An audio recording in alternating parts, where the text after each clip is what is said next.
beautiful sweet babies. So today we're going to be talking about the issues that are going on in Mexico right now. So if you guys were unaware, there were 4 victims that were kidnapped in Mexico. 2 of the victims, Zindell Brown and Shahid Woodward, are actually deceased. Their murder happened in Mexico. The other 2 victims, which was Latavia Washington and Eric Williams, they're actually set to come home very soon. This all pretty much was happening because one of the victims actually wanted to go to Mexico for a surgical enhancement procedure. They traveled from South Carolina all the way to Mexico.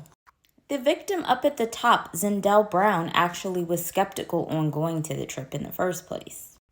This man over here on the left is actually said to be one of the suspects. Because of this crazy situation, now 6 states in Mexico are under a do not travel advisory. So these are the following states that are on the do not travel advisory list. The victim, Eric Williams, was actually pow-powed in his legs 3 times. Now that I've given you guys the backstory, here's my thoughts. So I've been seeing a lot of people saying that they're no longer going to be traveling in Mexico. I think that that's kind of silly. Now, I understand that there was another situation that recently happened in Mexico. So if you guys are unaware of the situation that I'm talking about the situation with Shanquella Robinson.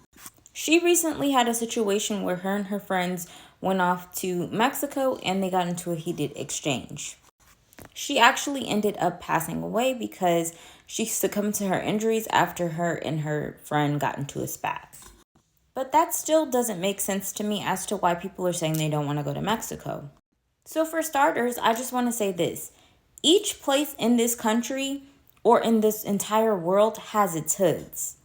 These so happen to be the hoods of Mexico. There's a lot more nicer and tourist-friendly type locations in Mexico. And no shade, but in these instances, these were 2 different parties that wanted to go for specific reasons in which they chose. So as far as the Shanquella Robinson story, that was a spat that happened between them. So it wasn't like it was anything that had to really do with Mexico. Mexico was just a location. And as far as this situation, they were going to go get a BBL as far as the lady goes. And these guys were just coming along for the ride. I just don't want people to live in fear and not go and travel and have a good time simply because of something that happened in the news. It's like C19 all over again. But anyway, my condolences goes to the families and I am heartbroken by this. But that's my opinion. What's yours?